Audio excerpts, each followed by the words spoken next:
DNS, kemudian valid DNS, penetapan kelulusan, unggah SK penetapan, pembuatan STPJM, lalu nanti STPJM itu disetujui oleh dinas. Setelah disetujui, maka DNT-nya akan muncul gitu ya.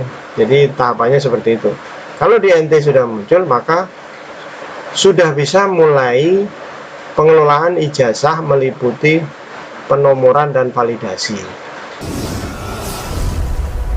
Assalamualaikum warahmatullahi wabarakatuh. Bapak Ibu guru atau operator, berikut saya akan mencoba melakukan simulasi persiapan untuk ijazah digital.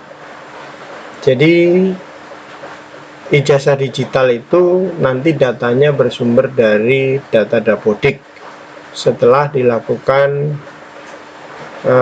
Verval PD ya. Jadi dipastikan bahwa data-data di Verval PD itu sudah sesuai dengan Dukcapil maupun ijazah di tingkat satuan pendidikan sebelumnya. Dalam hal ini kalau teman-teman SMA maka dicocokkan dengan ijazah SMP dan ijazah SD-nya. Begitu juga kalau teman-teman untuk SMP itu dicocokkan dengan ijazah SD. Oke teman-teman, jadi di sini ada, kalau teman-teman masuk ke ijazah.data.kemdikbud.go.id di menu manajemen, itu di sini ada notifikasi, yaitu saat ini sistem sedang dalam simulasi pengelolaan data induk ijazah. Satuan pendidikan serta dinas atau kantor Kementerian Agama dapat melakukan simulasi hingga tanggal 22 April 2025. Seluruh transaksi pengelolaan data yang dilakukan selama masa uji coba tidak akan mempengaruhi data asli. Setelah periode simulasi berakhir, data akan dikembalikan ke kondisi semula. Silahkan pantau laman manajemen ijazah secara berkala untuk mendapatkan informasi terbaru mengenai jadwal rilis dan tahapan pengelolaan data induk ijazah. Untuk malam ini tanggal 17 April 2025 pukul 20 waktu Indonesia Barat akan dilakukan maintenance. Silakan dilakukan pengecekan berkala. Jadi teman-teman, tahapannya itu ditampilkan di sini ya, tahap sampai nanti kita tahapan mencetak ijazah ya. Tahapannya ada 1, 2, 3, 4, 5. Nah, tahapan pertama adalah DNS. DNS ini teman-teman pastikan gitu ya, selesaikan tahapan di DNS ini. Diselesaikan itu maksudnya ya DNS-nya itu harus valid ya, DNS-nya valid. Kemudian setelah DNS-nya valid, teman-teman masuk ke menu kedua yaitu kelulusan. Di kelulusan ini nanti teman-teman menetapkan peserta didik mana yang lulus dan mana yang tidak lulus. Nah, itu bisa ditetapkan di kelulusan ini, menu kelulusan. Itu tahapan kedua. Jadi kalau misalnya lulus semua ya silakan diluluskan semua gitu ya, di tahapan kelulusan. Setelah ditetapkan lulus dan tidak lulus, maka tahapan ketiga adalah pembuatan STPJM ya. STPJM ini dibuat, kemudian di-download, kemudian ditanda tangan oleh kepala sekolah, lalu di-upload lagi gitu ya, di-upload lagi. Kalau misalnya tahapan 3 sudah selesai, maka nanti akan mendapat persetujuan dari dinas. Dalam hal ini admin dinas ya, admin dinas akan melakukan persetujuan atas STPJM yang kita ajukan. Setelah disetujui, maka nanti akan terbitlah yang namanya DNT atau daftar nominatif tetap. Nah, di daftar nominatif tetap ini nanti setelah diselesaikan, lalu kita bisa masuk ke tahapan terakhir yaitu penomoran dan validasi di menu kelima ya. Setelah menu kelima dilakukan, nah, nanti saya tidak tahu, kemungkinan ijazah itu sudah bisa tampil dan bisa dicetak, kemungkinan seperti itu ya. Daftar DNS. Nah, di sini ya teman-teman, kita masuk ke DNS. Kemudian di sini ada valid DNS. Nah, di sini ada yang valid 408 peserta. 408 peserta. Kemudian kita masuk ke penetapan kelulusan. Kita masuk ke lulus, tidak lulus, belum ditetapkan. Nah, ini belum ditetapkan. Kita masuk ke belum ditetapkan. Ini sudah ada nama-nama peserta yang akan ditetapkan sebagai siswa lulus dan tidak lulus. Jadi di sini ada lambang pensil. Ini kalau kita klik begitu, teman-teman,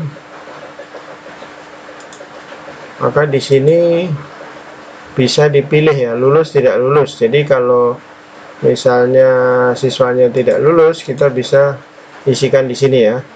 Tapi kalau lulus semua, maka kita centang ini ya, luluskan semua peserta didik, kita centang semua. Tapi kalau misalnya ada yang tidak lulus, teman-teman klik gambar pensil. Kemudian di sini ada aksi lainnya, itu untuk melihat profil peserta didik. Tapi karena simulasi ini saya akan coba luluskan semua ini ya, contoh saya klik begitu. Lalu di sini, apakah Anda yakin akan meluluskan seluruh data peserta didik SMA Negeri 1 Sentani dengan jumlah 408 orang? Kita klik iya, lalu kita simpan. Apakah Anda yakin akan meluluskan 408 peserta didik? Ya. Oke, kita simpan. Ya. Kita tutup. Nah, semua peserta didik berhasil diluluskan itu. Jadi agak lama prosesnya. Kemudian unggah penetapan atau pembuatan. Ini coba kita lihat apa isinya ini. Nah, ini sudah unggah, belum unggah. Kita masuk ke belum unggah ya. Atau unduh format misalnya. Unggah SK. Unduh format, kita coba unduh formatnya. Apa yang terjadi? Unduh format SK penetapan. Nah, seperti ini SK-nya. Kita bisa cetak teman-teman ya. Ya, kita cetak. Ini cetaknya bisa dalam bentuk PDF ya. Ini saya cetak PDF, lalu saya save. Nanti dicetak di tanda tangan ya. Ini saya kasih nama simulasi penetapan ijazah. Nah, misalnya seperti ini, saya simpan di menu download ya, save. Oke, selesai. Kita tutup. Jadi tadi sudah saya unduh, lalu kita unggah. Kita unggah.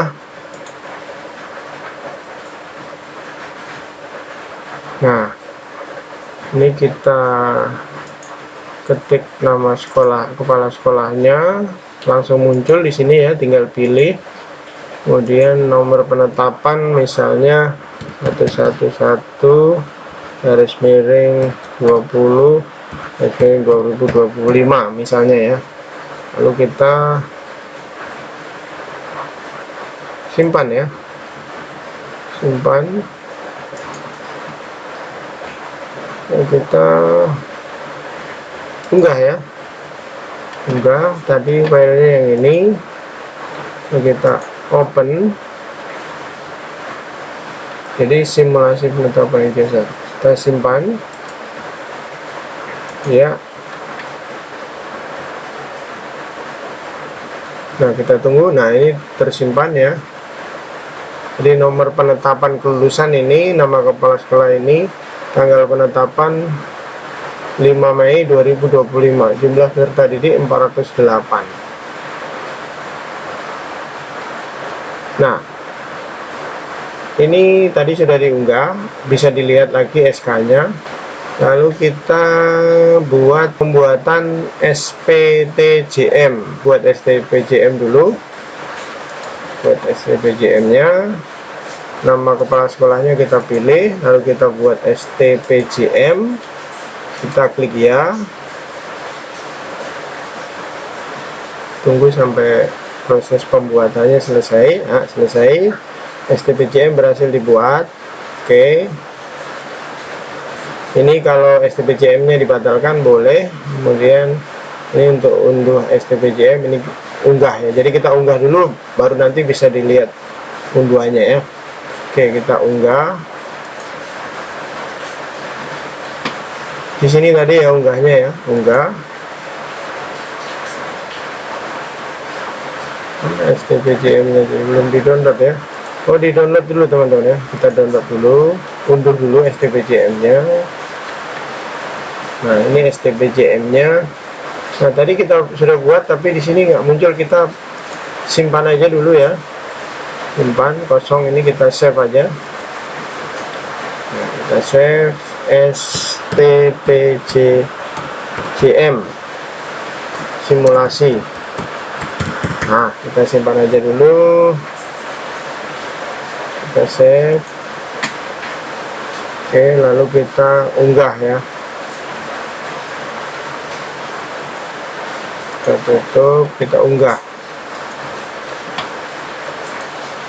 Kita unggah, ini dia. Lalu kita open. Kita simpan. Apakah Anda yakin akan mengunggah STPJM? Kita klik ya. Sampai tunggu berhasil ya. Ada notifikasi berhasil mengunggah. Nah, ini berhasil diunggah. Kita klik OK. Nah, ini sudah STPJM sebanyak ini ya. Jadi semuanya sudah STPJM, yang belum STPJM kosong ya, tidak ada karena sudah STPJM semua. Oke, selanjutnya masuk ke daftar nominasi tetap. Data peserta didik akan masuk ke dalam daftar nominasi tetap DNT setelah satuan pendidikan membuat dan mengunggah STPJM. Apabila masih terdapat data peserta didik pada residu DNT, maka perlu dipastikan apakah STPJM telah disetujui atau ditolak oleh dinas atau instansi terkait. Ya, jadi untuk penerbit DNT, ya, jadi di sini disebutkan apabila masih terdapat data peserta didik pada residu DNT, maka perlu dipastikan apakah STPJM telah disetujui atau ditolak oleh dinas atau instansi terkait. Jadi ini kita menunggu persetujuan dari dinas ya teman-teman, dari dinas atau instansi terkait. Nanti kalau sudah disetujui, maka residu ini akan pindah ke valid DNT. Nah, jadi di sini disebutkan pengajuan STPJM sedang dalam proses antrian persetujuan dari dinas. Silakan cek peserta berkala untuk melihat hasil verifikasi. Jadi untuk STPJM yang sudah kita ajukan tadi teman-teman, itu menunggu persetujuan dari dinas ya. Kalau dinas sudah setujui, maka nanti di DNT sini itu semuanya valid. Karena sekarang posisinya semuanya ada di residu ini. Nah, itu di residu semua sebanyak 408 siswa. Nanti kalau sudah disetujui oleh dinas STPJM-nya, maka dia akan masuk ke valid DNT. Nah, kalau sudah valid DNT, maka kita menuju ke pengelolaan ijazah, yaitu penomoran dan validasi. Seperti itu tahapannya teman-teman ya. Kita akan coba cek saja sambil, karena ini belum bisa kita proses karena lagi menunggu persetujuan dari dinas. Kita masuk coba ke pengelolaan ijazah, daftar penomoran. Nah, kelihatannya belum muncul ya. Jadi daftar penomoran ijazah akan muncul setelah cut off DNT dilakukan. Setiap peserta didik akan mendapatkan nomor seri ijazah berdasarkan waktu yang telah ditentukan. Jadi kembali lagi ini ke DNT ya teman-teman. DNT-nya belum disetujui oleh atau belum diterbitkan oleh dinas, maka penomoran ijazah juga belum bisa dilakukan. Lalu di sini ada perbaikan ijazah. Jadi ternyata ada juga menu perbaikan ijazah. Sedang dalam tahap pengembangan. Formulir pengajuan perbaikan ijazah digunakan ketika ada perbaikan data dalam ijazah. Jadi intinya begini teman-teman ya, kekhawatiran teman-teman yang mengatakan kalau data tidak valid atau data masuk di residu di Verval PD, maka ijazahnya akan salah dan tidak bisa diperbaiki. Nah itu pemahaman seperti itu kalau menurut saya bisa jadi juga menjadi ibaratnya penyemangat kita untuk memperbaiki data. Tapi di sisi lain namanya aturan, saya yakin pasti bisa diperbaiki harusnya. Kalau tidak bisa diperbaiki, itu namanya mempersulit sistem, ya, mempersulit regulasi. Makanya di sini muncul, di sini ada menu namanya perbaikan ijazah penerbitan 2024 ke atas. Jadi yang peserta didik yang menerima ijazah di bawah tahun ajaran 2024-2025 ke bawah itu nggak bisa diperbaiki. Tapi kalau yang tahun ajaran 2024-2025 ke atas, karena sudah mulai sistem digitalisasi, maka di sini kelihatannya nanti akan ada menu perbaikan atau ada bisa dilakukan perbaikan, intinya seperti itu ya teman-teman. Jadi itulah sekelumit tentang simulasi pengelolaan data induk ijazah ya.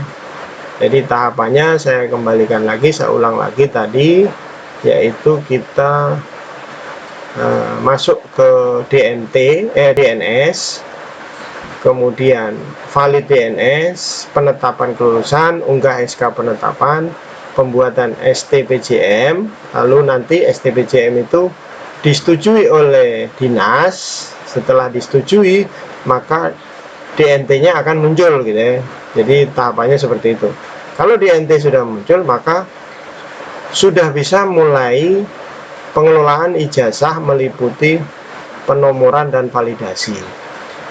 Lalu kemungkinan nanti kalau sudah di penomoran dan validasi, maka ijazah itu bisa dicetak ya. Ijazah itu bisa ditampilkan dan bisa dicetak, kemungkinan di halaman ini atau di halaman lain saya juga belum paham. Makanya ini sifatnya uji coba simulasi saja teman-teman, seperti itu ya. Oke teman-teman, untuk sementara uji coba simulasi atau simulasi pada kali ini cukup sekian. Mohon untuk teman-teman yang sudah lebih memahami tentang regulasi baru ini, mungkin bisa masukkan saran atau tambahan atau penjelasan lain yang mendukung di kolom komentar di bawah video saya ini. Demikian, terima kasih, saya akhiri, semoga bermanfaat. Wassalamualaikum warahmatullahi wabarakatuh.